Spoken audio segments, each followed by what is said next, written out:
تمام تر اعدائی شہنشائی کبریائی، تمام تر تعریفات، تسبیحات، تمجیدات، تکبیرات، تحلیلات اللہ جل جلالہ رب العالمین احکم الحاکمین خالق کائنات، خالق ارض و سما کی بابرکت اور قرآن ذات کے لیے، اور درود و سلام آقا دو جہان، امام الانبیاء، امام المجاہدین، سید الاولین والآخرین، خاتم النبیین، رحمت للعالمین، پیغمبر انقلاب حضرت محمد رسول اللہ صلی اللہ علیہ وآلہ وسلم کی بابرکت اور قرآن ذات کے لیے۔ ذی وقار میرے محترم معزز عزیز ساتھیوں، بھائیوں، دوستوں، ہمیشہ کی طرح میری دلی دعا ہے میرا خالق میرا مالک ہم سب کی آج کی یہ حاضری اپنی بارگاہ میں قبول فرمائے، آمین۔ اللہ تعالیٰ قبول فرما کر ہماری نجات، ہمارے والدین، اساتذہ کرام، محسنین، اللہ تعالیٰ تمام اہل و عیال، تمام انسانیت کی ہدایت اور ہدایت کے بعد نجات کا ذریعہ بنائے، سبب بنائے۔ اللہ تعالیٰ ہم سب کا خاتمہ بالایمان فرمائے، خاتمہ بالخیر فرمائے۔ اللہ تعالیٰ ہم سب کو شیطان کے شر سے محفوظ فرمائے، آمین۔ میرے محترم بھائیوں، شیطان انسان کا واضح دشمن ہے۔ اللہ سبحانہ و تعالی نے قرآن مجید فرقان حمید میں کئی جگہ بیان فرمایا، اور نبی معظم رسول مکرم جناب محمد رسول اللہ صلی اللہ علیہ وسلم نے اپنی احادیث میں بیان فرمایا کہ شیطان آپ کا ہمارا کھلا دشمن ہے۔ شیطان کا سب سے بڑا مشن یہ ہے کہ وہ مسلمانوں کو اللہ تعالیٰ کی رحمت سے دور کرے، اور اللہ تعالیٰ کی رحمت کو حاصل کرنے والی جو چیز ہے، جو چیز ہمیں آپ کو اللہ تعالیٰ کی رحمت کا مستحق بناتی ہے، وہ نیکی ہے۔ اور نیکی کس طرح سے حاصل ہوتی ہے؟ وہ ہے عبادت کا طریقہ۔ اور عبادت کا طریقہ کیا ہے؟ جو اللہ تعالیٰ نے اپنے قرآن میں بیان فرمایا اور میرے نبی نے بیان فرمایا اور عمل کر کے دکھلایا، عمل کر کے دکھلایا، یہ ہے نیکی۔ تو شیطان کا مشن کیا تھا کہ مسلمان کے ذہن میں نیکی کے بارے میں شک اور شبہ پیدا کر دیا جائے۔ اور سب سے بڑا حملہ ان بولے بالے مسلمانوں کے اوپر شیطان نے یہ کیا کہ بھئی دیکھو، پیارے پیغمبر علیہ السلام کی خطا کوئی نہیں، پیارے پیغمبر کا گناہ کوئی نہیں، جنت پیارے پیغمبر علیہ السلام کے لیے اللہ تعالیٰ نے تیار فرمائی، جنت الفردوس، نہر کوثر آپ کو عطا فرمائی، امام الانبیاء ہے ہمارے نبی الحمدللہ، شفاعت کبریٰ آپ کو عطا فرمائی۔ اب پیارے پیغمبر علیہ السلام جن کی خطا کوئی نہیں، وہ اتنی نیکیاں کرتے ہیں، ساری رات کھڑے ہو کر کے نماز ادا کرتے ہیں، پاؤں میں ورم پڑ جاتے ہیں۔ اما عائشہ فرماتی ہیں کہ بعض دفعہ پاؤں پھٹ جایا کرتے، میرے نبی روزے رکھا کرتے، فاقے برداشت کیا کرتے۔ وہ میرے نبی جس کی خطا کوئی نہیں، وہ اتنی سخت عبادت کرتے ہیں۔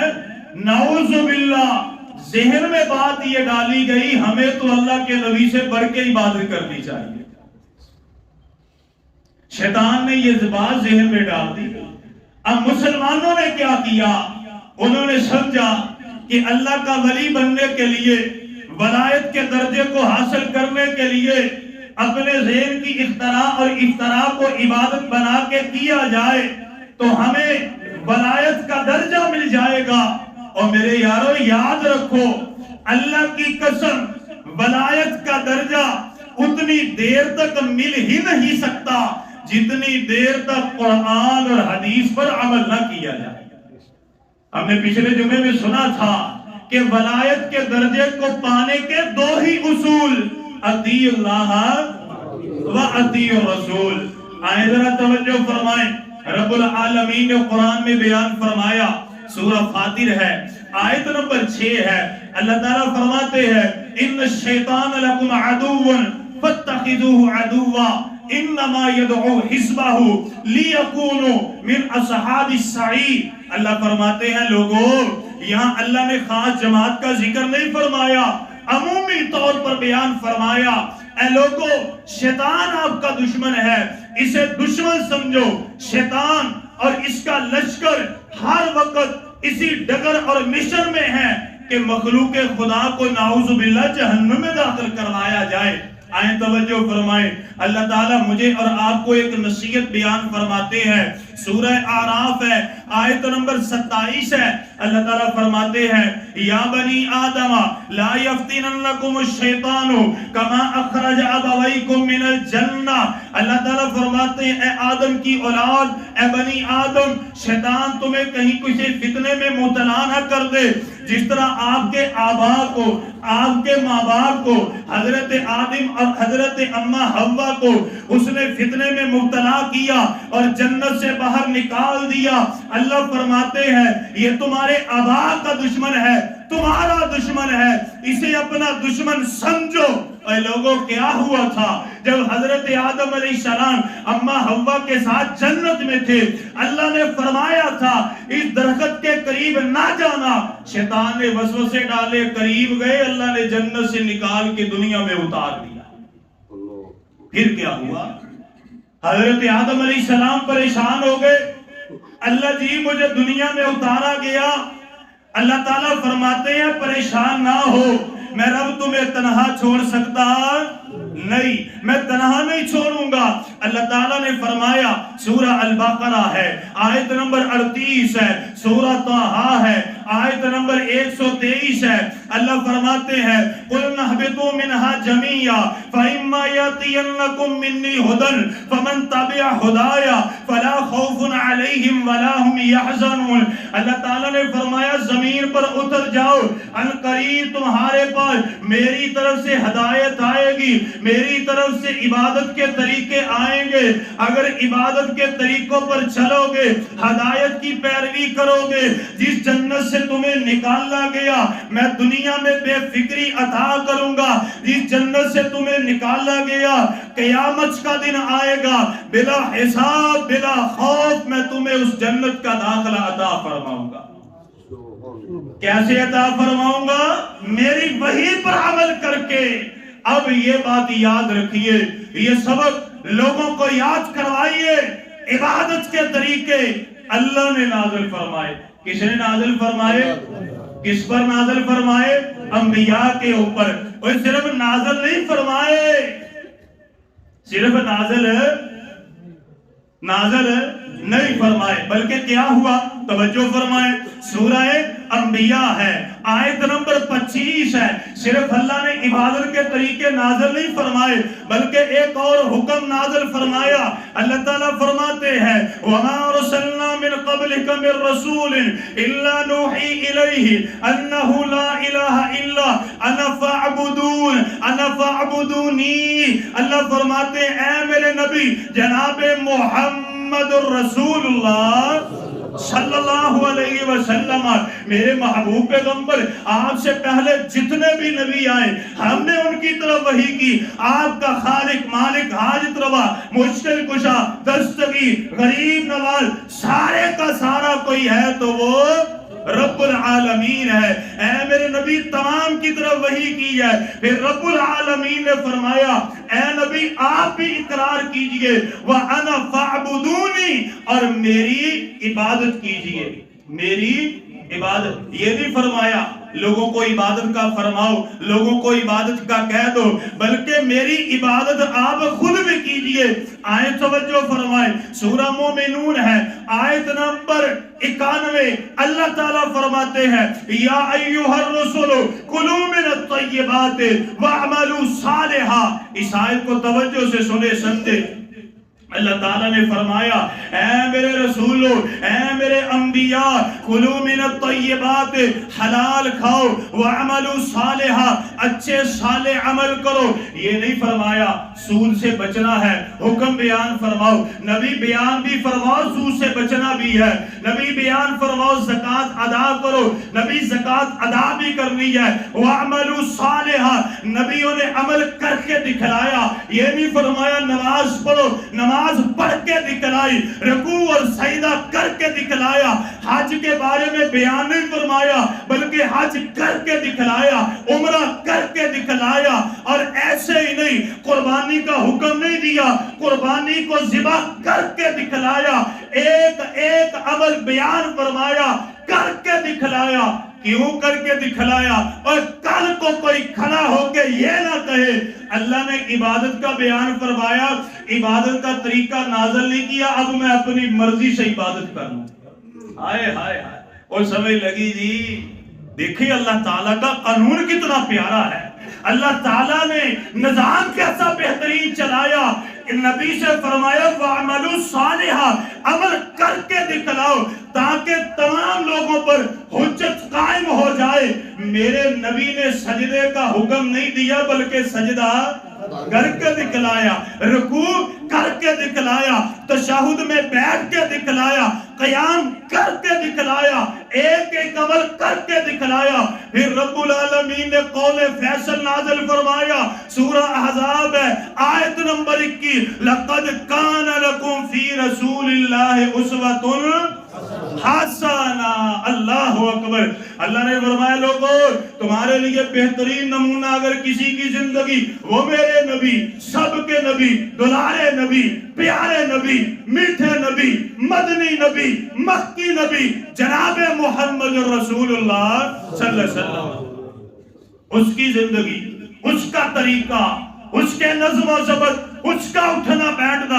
اللہ تعالیٰ نے فرمایا سورہ محمد صلی اللہ علیہ وسلم آیت نمبر 23، اللہ فرماتے ہیں یا ایھا الذین آمنوا اطیعوا اللہ وَأَطِیعُوا الرَّسُولَ، اے ایمان والو اطاعت کرو، نہ میری کرو، نہ تیری کرو، نہ بڑے کی کرو، نہ چھوٹے کی کرو، اللہ کی کرو اور اس کے رسول کی کرو. اللہ تعالیٰ نے فرمایا سورہ نساء ہے، آیت نمبر 80 ہے، مَن یُطِعِ الرَّسُولَ فَقَدْ اطاع اللہ، مَن یُطِعِ الرَّسُولَ فَقَدْ اطاع اللہ. اللہ نے فرمایا لوگوں اور جس نے رسول کی اطاعت کی حقیقت میں اس نے اللہ کی اطاعت کی.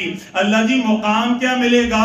نبی کی اطاعت کریں گے اللہ تعالیٰ فرماتے ہیں مقام وہی ملے گا. شیطان کے شر سے بچ جاؤ گے، وہ جو جنت سے نکالے گئے جنت میں چلے جاؤ گے. اللہ جی کچھ سنائیے تو صحیح. اللہ نے فرمایا لو پھر سن لو، سورہ نساء ہے، آیت نمبر 59 ہے. اللہ تعالیٰ فرماتے ہیں آیت نمبر 69 ہے وَمَن يُطِعِ اللَّهَ وَالرَّسُولَ فَأُولَٰئِكَ مَعَ الَّذِينَ أَنْعَمَ اللَّهُ عَلَيْهِم مِّنَ النَّبِيِّينَ وَالصِّدِّيقِينَ وَالشُّهَدَاءِ وَالصَّالِحِينَ وَحَسُنَ أُولَٰئِكَ رَفِيقًا. اللہ فرماتے ہیں جس نے اللہ کی اطاعت کی، رسول کی اطاعت کی، قیامت کا دن آئے گا وہ نبیوں کے ساتھ ہوگا، شہداء کے ساتھ ہوگا، صدیقین کے ساتھ ہوگا، صلحاء کے ساتھ ہوگا. میرا حساب اللہ کی رحمتیں ہوگی اور جنت کا داخلہ ہوگا. لیکن شیطان نے کیا کیا؟ اس نے کہا نا عبادت سے جنت تو ملے گی، طریقہ بھی نبی کا، لیکن نبی کا تو گناہ کوئی نہیں. اب ایک ہی طریقہ ہے کہ نبی سے بڑھ کے عبادت کرو، نبی سے بڑھ کے عبادت کرو. ساری رات کھڑے رہو، نہ بیوی کی فکر نہ بچوں کی فکر، ساری زندگی روزے رکھی رکھو، نکاح کروانا کوئی نہیں، نکل جاؤ جنگلات میں، نکل جاؤ جنگلات میں، عبادتیں کرو جا کے. اے لوگوں یاد رکھو ولایت کا درجہ نبی کے طریقے سے ہٹ کے مل سکتا نہیں. شیطان نے یہی تو کہا تھا. آئے ذرا توجہ فرمائے، جب جنت سے دھتکارا گیا، لعین مردود رجیم بن گیا، اللہ سے کہتا ہے اللہ جی تھوڑی سی مہلت تو دے دے. اللہ نے فرمایا تجھے مہلت دے دی. سورہ صاد ہے, آیت نمبر 82 ہے. اللہ کی قسم اٹھا کے کہتا تھا, کیا کہا اس نے, قال فبعزتک لاغوینہم اجمعین, اے میرے خالق مجھے تیری کبریائی کی قسم ہے, تیرے بندوں کو میں ورگلاؤں گا, گمراہ کروں گا. سورہ حجر ہے, آیت نمبر 39 ہے, لَأُزَيِّنَنَّ لَهُمْ فِي الْأَرْضِ وَلَأُغْوِيَنَّهُمْ أَجْمَعِينَ, میں ان کے لیے ان کے گناہوں کو مزین کروں گا اور بہت سے لوگوں کو گمراہ کروں گا. سورہ بنی اسرائیل ہے, آیت نمبر 62 ہے, لَأَحْتَنِكَنَّ ذُرِّيَّتَهُ إِلَّا قَلِيلًا, یا اللہ تیرے تھوڑے سے بندے بچیں گے, زیادہ کو میں گمراہ کر دوں گا. تھوڑے سے بچ جائیں گے, باقی گمراہ. اب گمراہ کیسے کیا, ذہن میں باتیں ڈال کے 3 مثالیں جاگ کے سنے, ساتھ دے کے سنے. اللہ اکبر کبیرہ, پتہ یہ چلے گا شیطان نے کیسے گمراہ کیا, پھر رب العالمین نے ہدایت کا سلسلہ کیسے پیدا فرمایا. اور یہ مثالیں دور نبوی کی, دور رسالت کی, نبی کی حیات کی, آج کے دور کی مثالیں نہیں. اس دور کی مثالیں سمجھنے میں آسانی ہوگی, بیان کرنے میں آسانی ہوگی, کسی کو دلیل دینے میں آسانی ہوگی.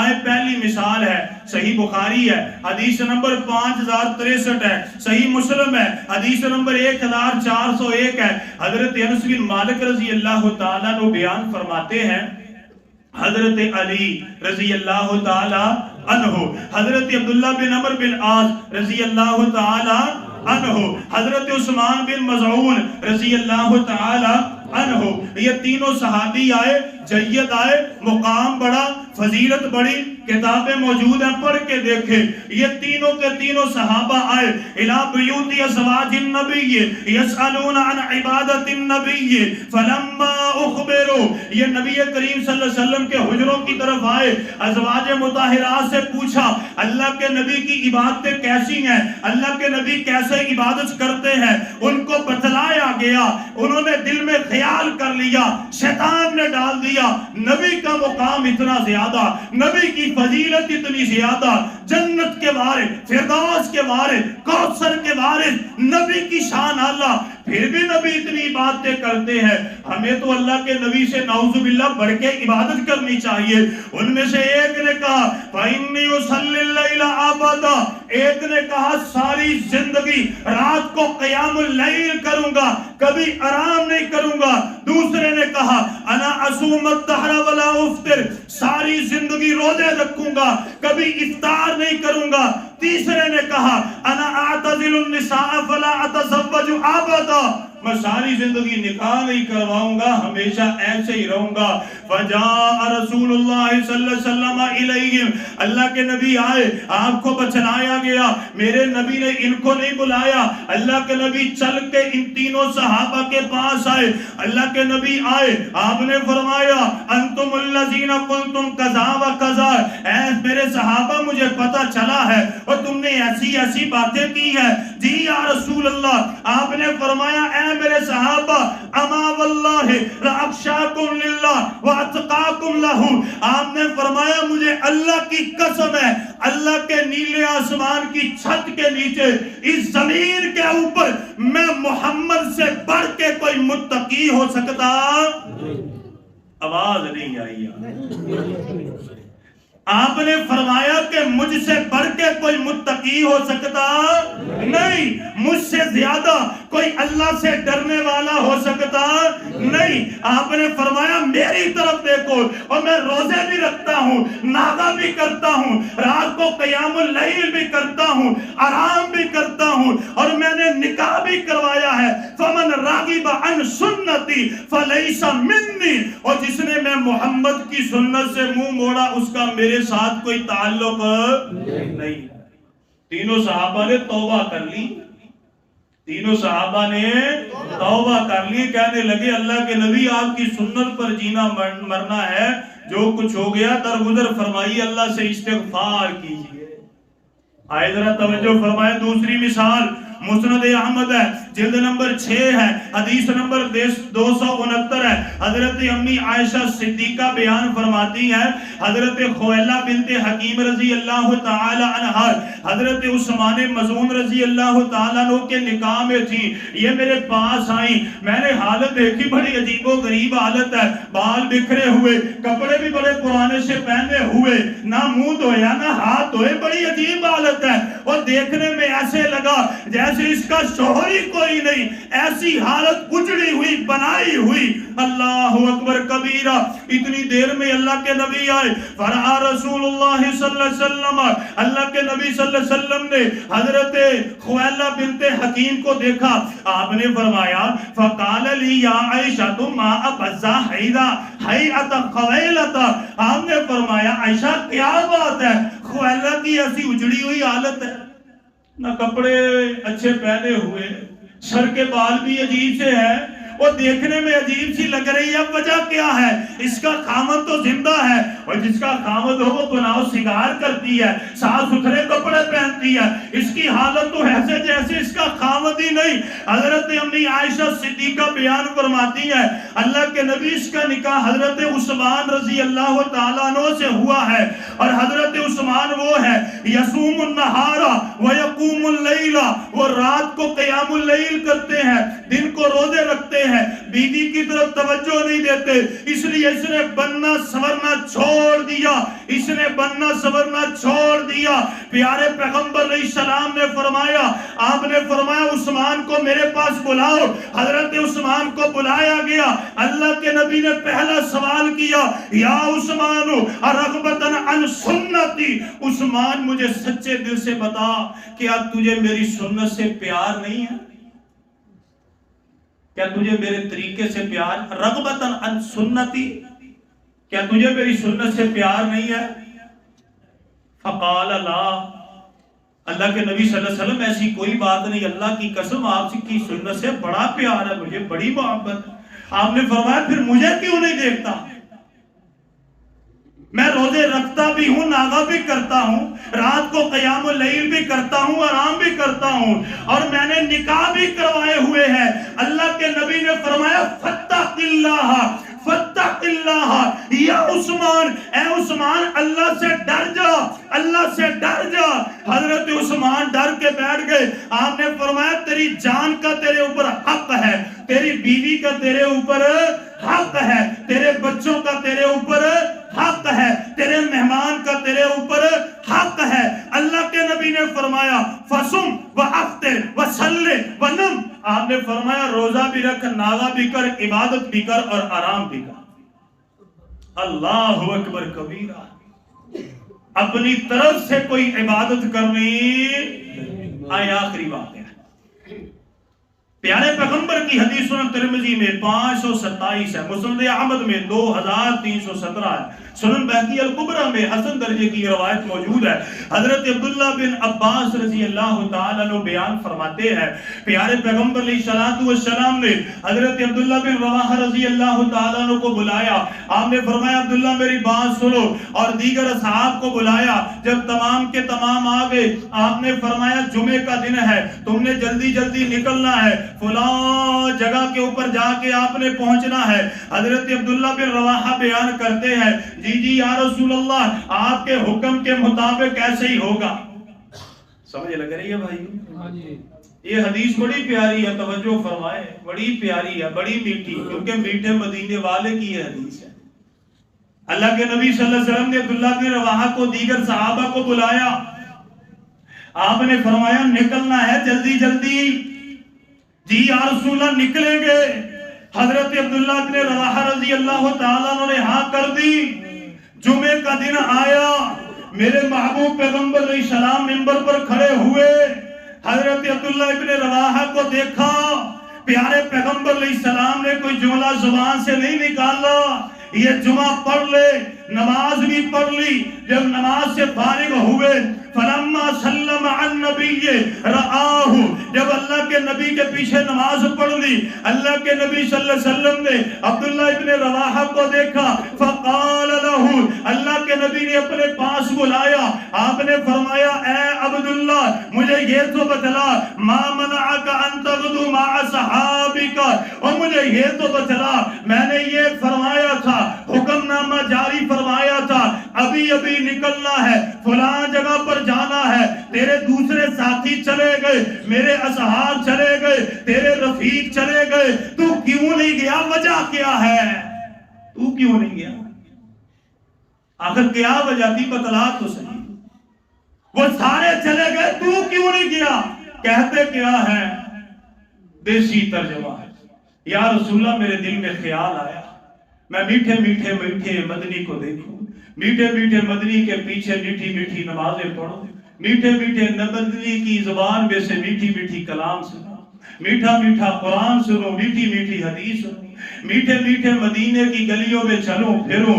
اللہ کے نبی میرے دل میں خیال یہ تھا، اللہ کے نبی میرے دل میں یہ خیال آ گیا، انا اصلی معک ثم الحقہم، میں آپ کے پیچھے نماز پڑھوں گا، جمعہ پڑھوں گا، پھر کیا پتا زندگی وفا کرے، موقع ملے یا نہ ملے. میں نے دل میں خیال کیا آپ کے پیچھے نماز پڑھوں گا، خطبہ پڑھوں گا، قرآن کو سنوں گا، میرے پاس سواری بڑی فرما، جلدی جلدی جاؤں گا، ان سے مل جاؤں گا. اللہ کے نبی نے فرمایا لو انفقت ما فی الارض جميعا ما ادرکت فضل خطبته.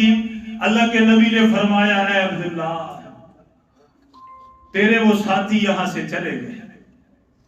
آپ نے فرمایا اللہ کی قسم اگر تو زمین اور آسمان کے برابر سونا بھی خرچ کر دے، زمین اور آسمان کے درمیان جو کچھ ہے، لو انفقتا، تمام کا تمام صدقہ کر دے، وہ جو میرے ساتھی میرا حکم مان کے چلے گئے تو ان کے اجر و ثواب کے ایک حصے کو بھی پا سکتا، ایک حصے کو بھی پا سکتا، ایک حصے کو بھی پا سکتا نہیں. وہ میری مان کے چلے گئے اور تو نے دل کی مانی، اور جو دل کی مانے محمد کی چھوڑے اس کو کوئی ثواب مل سکتا نہیں صلی اللہ علیہ وسلم. اب میں آپ سے ایک سوال کرتا ہوں، بڑا سادہ سوال، بالکل سادہ. نبی کا دور ہو، توجہ ہے جی؟ یہ سوال بڑا مزیدار، بڑا لطیف اور بڑا آسان ہے. میرے نبی کا دور، میرے محبوب پیغمبر موجود ہے، قرآن کا نزول ہے، وحی کا نزول ہے، صحابہ اکرام کا کیا مقام ہے، ساری دنیا کے قطب ابدال ولی مل جائے، میرے نبی کے کسی ایک صحابی کے ایک دن کے بھی اجر و ثواب کو پا سکتے نہیں. نبی کا دور، قرآن کا نزول، نبی کے صحابہ اگر اپنی مرضی سے عمل کریں، اگر اپنی مرضی سے عمل کریں تو ان کا عمل قابل قبول ہے. پھر سوال دہراتے ہیں، یہ سوال بڑا مزیدار ہے. نبی کا دور، رسالت کا دور، قرآن کا نزول، نبی کا صحابی اگر اپنی مرضی سے عمل کرے، نبی کے طریقے کو چھوڑے، اس کی نیت بھی اچھی ہو، اس کا خیال بھی اچھا ہو، اس کے دل کا گمان بھی اچھا ہو، لیکن نبی کا طریقہ نہ ہو، صحابی ہو، نبی کے طریقے کو چھوڑ کے عمل کرے اور عمل قابل قبول ہے. ایسا دور جو ہوئے گا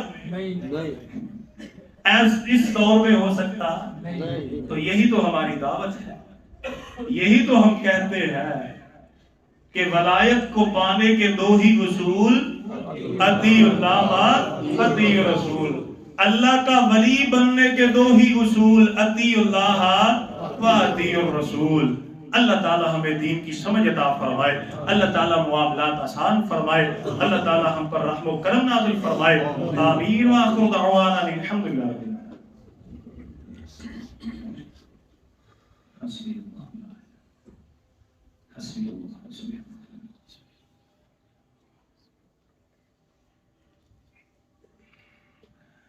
الحمد لله رب العالمين.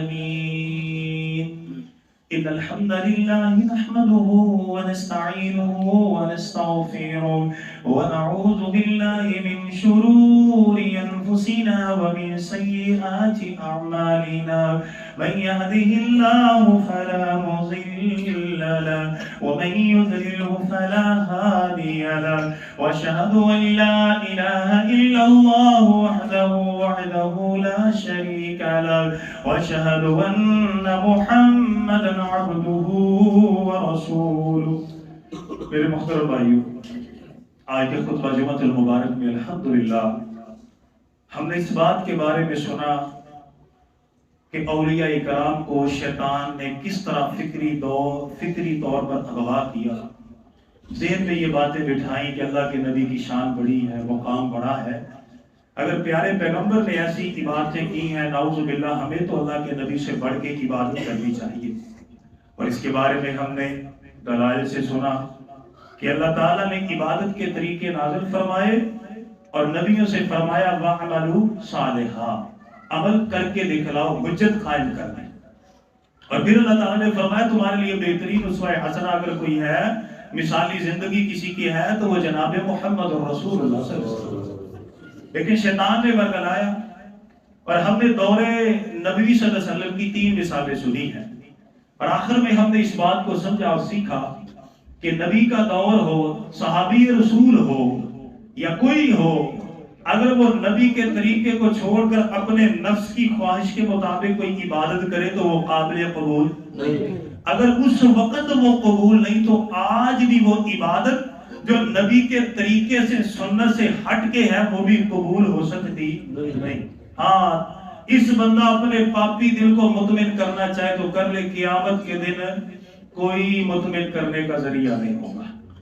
اور اگلا جو جمعہ ہے وہ انشاءاللہ ہم سنیں گے کہ جو عام لوگ تھے، عام لوگ جس طرح میں اور آپ ہوں، ہمیں شیطان نے کس طرح فکری طور پر اغوا کیا کہ لوگوں نے اللہ کی بنائی ہوئی مخلوق کو نعوذ باللہ اللہ سے بھی بلند کر دیا۔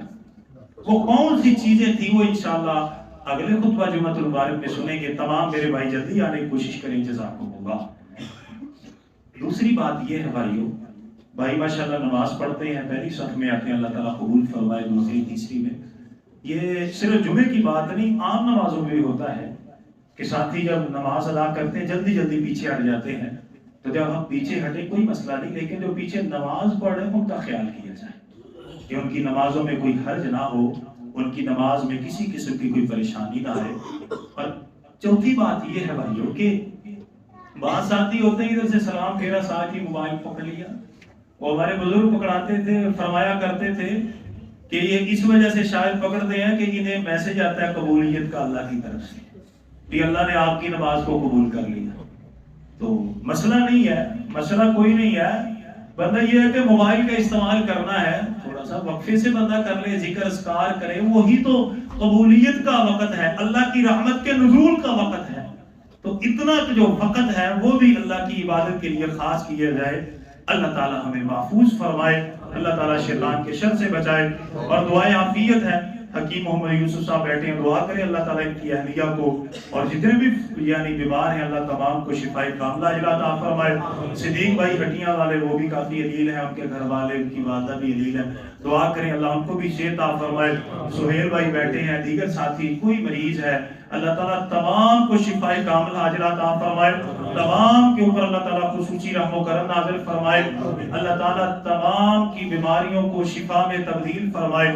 ان بیماریوں کی وجہ سے اللہ تعالیٰ مریضوں کے کبیرہ اور صغیرہ گناہ معاف فرمائے، درجات اللہ تعالیٰ بلند فرمائے، اور اللہ تعالیٰ ہم سب کو عافیت عطا فرمائے اور غیب کے ذریعے اللہ ہماری مدد فرمائے، آمین۔ اللهم صل على محمد وعلى آل محمد كما صليت على إبراهيم وعلى آل إبراهيم إنك حميد مجيد اللهم بارك على محمد وعلى آل محمد كما باركت على إبراهيم وعلى آل إبراهيم إنك حميد مجيد اللهم ربنا آتنا في الدنيا حسنة وفي الآخرة حسنة وقنا عذاب النار. اللهم ربنا ظلمنا أنفسنا وإن لم تغفر لنا وترحمنا لنكونن من الخاسرين. اللهم رب ارحمهما كما ربيانا صغيرا. رب اجعلني مقيم الصلاة ومن ذريتي ربنا وتقبل دعاء.